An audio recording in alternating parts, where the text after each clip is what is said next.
Shalom, selamat pagi jemaat Tuhan. Berjumpa kembali dalam doa pagi online. Mataku tertuju padamu. Tak terbatas kuasa-Mu Tuhan, Kau pegang seluruh hidupku. Kau setia di dalam suka dukaku. Harapanku taruh dalam-Mu.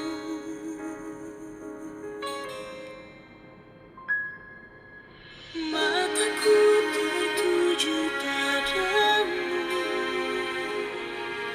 seperti mata hamba pada tuannya mengalir.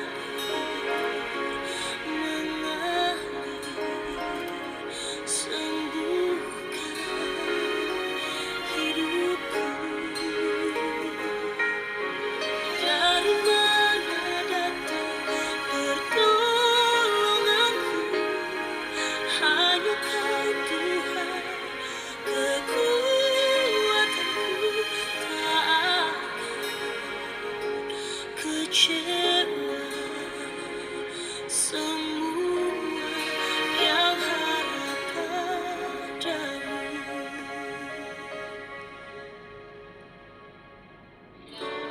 Tak terbatas kuasa-Mu Tuhan, Kau pegang seluruh hidupku. Kau setia di dalam suka dukaku. Harapanku taruh dalam-Mu. Mataku tertuju padamu, seperti mata hamba pada tuannya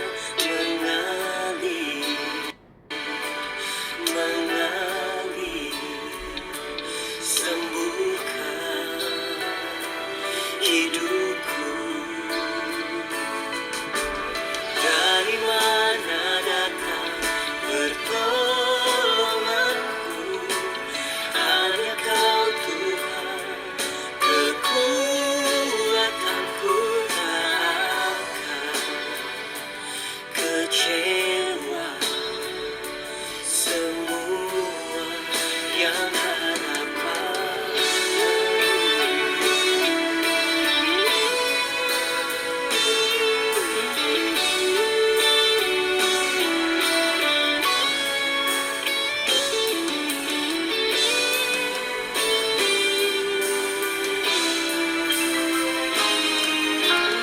Mataku tertuju padamu, seperti mata hamba pada tuannya mengalir. Sembuhkan hidupku. Dari mana datang pertolonganku? Hanya Kau Tuhan, kekuatanku. Tak akan kecewa. Semua yang harap padamu. Tak akan kecewa. Takkan kecewa. Semua yang harap padamu.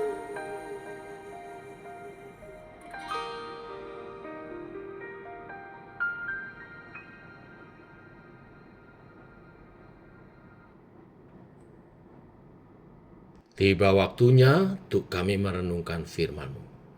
Firman-Mu lah suluh dan terang bagi jalan kami. Berfirman Tuhan, terangi jalan kami, tuntun langkah kami.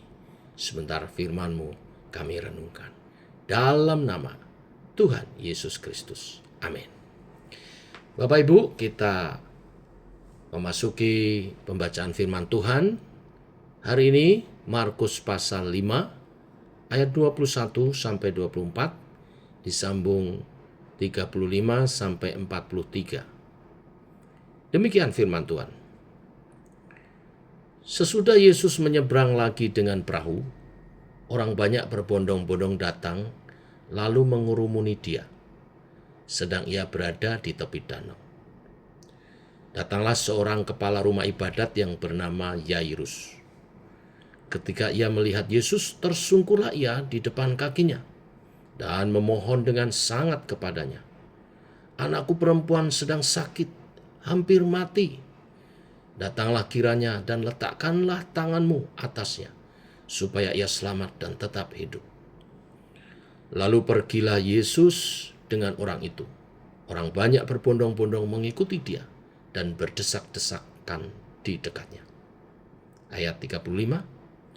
Ketika Yesus masih berbicara, datanglah orang dari keluarga kepala rumah ibadat itu dan berkata, "Anakmu sudah mati. Apa perlunya lagi engkau menyusah-nyusahkan guru?"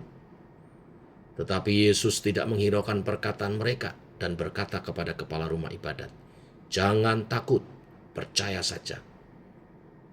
Lalu Yesus tidak memperbolehkan seorang pun ikut serta, kecuali Petrus, Yakobus, dan Yohanes, saudara Yakobus.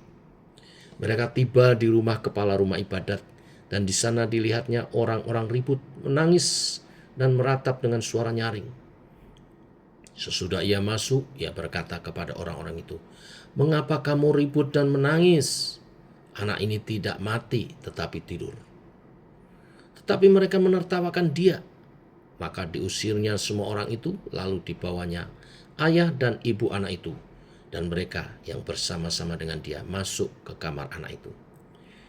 Lalu dipegangnya tangan anak itu, katanya, "Talita kum," yang berarti, "Hei anak, aku berkata kepadamu, bangunlah." Ketika itu juga anak itu bangkit, berdiri dan berjalan, sebab umurnya sudah 12 tahun.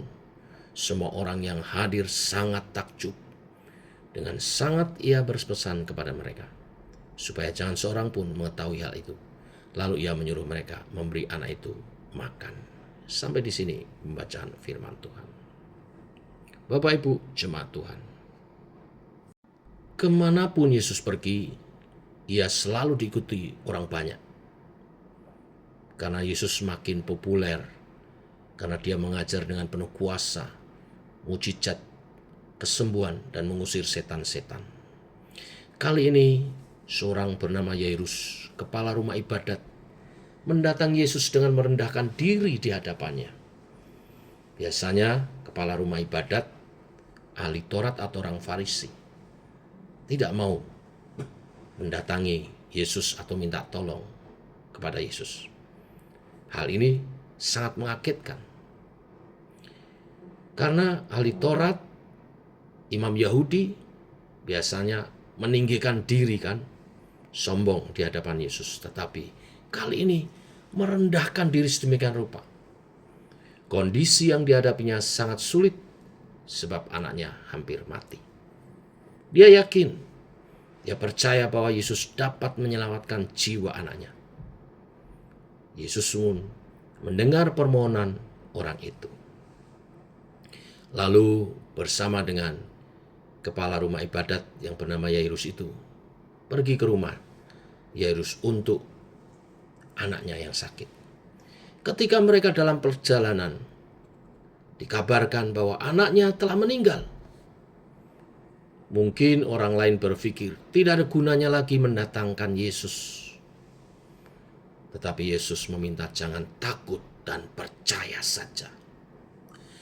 Lalu Yesus membawa Petrus, Yakobus, dan Yohanes bersamanya, berkunjung ke rumah Yairus. Saat melihat orang banyak sedang berteriak-teriak meratap, Yesus mengatakan bahwa, "Mengapa kalian ribut-ribut? Anak ini tidak mati, melainkan tidur." Perkataan Yesus membuat mereka semua tertawa. Tetapi apa yang terjadi di hadapan ayah dan ibunya, Yesus membangunkan anak itu sehingga ia kembali berdiri, berjalan, dan diperintahkan untuk diberi makan. Di sini kita lihat bahwa Yesus adalah sumber kehidupan, sehingga ia dapat mengembalikan nafas hidup anak Yairus. Hal terpenting yang kita pelajari dari kisah ini, kerendahan hati. Kerendahan hati di hadapan Tuhan, serta iman percaya akan kuasa Tuhan, akan mendatangkan pertolongan yang daripada Tuhan. Bapak Ibu, banyak orang tidak percaya akan kuasa Kristus dan menertawakan iman kita. Namun kita harus berpegang pada keyakinan iman terhadapnya. Jangan sampai sikap dunia yang mencemooh dan menertawakan, mengancam bahkan menghina, membuat kita goyah, takut, kehilangan keyakinan kepada Tuhan. Yesus adalah kebangkitan dan hidup. Inilah penghiburan dan kekuatan dan jaminan kita sebagai umatnya. Poin firman Tuhan pagi hari ini, datang kepada Tuhan dengan rendah hati dan teguhkan iman, percaya. Jangan takut, meski persoalan berat, seakan-akan tidak ada jalan keluar. Selalu ada jalan keluar bersama dengan Tuhan Yesus. Percayalah, Tuhan sanggup menolong. Tuhan memberkati. Mari kita berdoa. Bapa, kami mengucap syukur oleh kasih dan anugerah-Mu. Pagi hari ini kami bangun dalam keadaan baik, sehat. Semua anugerah-Mu. Bahkan Kau memberkati kami dengan firman-Mu yang meneguhkan iman percaya kepada kami bahwa Tuhan selalu mau menolong bila umatnya datang dengan kerendahan hati dan iman percaya. Seperti kepala rumah ibadat Yairus yang memohon pertolongan kesembuhan bagi anak perempuannya. Kami mau belajar merendahkan diri di hadapan Tuhan dan beriman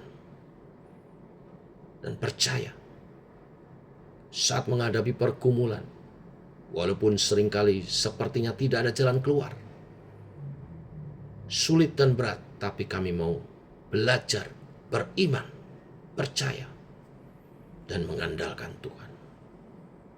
Kami percaya Tuhan Yesus mau dan mampu. Dan kami bersandar kepadamu Tuhan.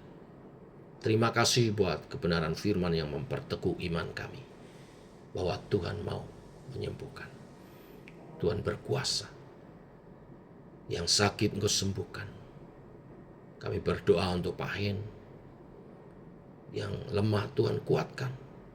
Kami berdoa untuk Ibu Lindi. Pemulihannya terjadi sempurna. Ibu Ingrid, dan semua jemaat Tuhan yang membutuhkan pertolongan kesehatan yang dari Tuhan. Firman kesembuhan hari ini menjamah mereka. Biar setiap kami datang dalam kerendahan hati dan iman percaya kepadamu. Dan mendatangkan kesembuhan, pemulihan yang daripada Tuhan. Yang lemah Tuhan kuatkan. Bimbing kami oleh kebenaran firman yang membangkitkan iman kami. Berjalan dalam kebenaran-kebenaran-Mu. Dalam janji-janji berkat-Mu, dalam rancangan-rancangan-Mu. Terima kasih Tuhan. Ini doa kami. Dalam nama Tuhan Yesus, kami berdoa, kami bersyukur. Amin. Demikian Bapak Ibu jemaat Tuhan, doa pagi kita. Selamat pagi, selamat sehat, berjalan dalam kasih berkat anugerah daripada Tuhan. Sampai jumpa nanti malam dalam Komsel umum via Zoom. Semua saya harap bisa dapat ikut dan kita mendalami firman, bertumbuh bersama dalam pengenalan akan kebenaran firman Tuhan. Tuhan memberkati. Shalom.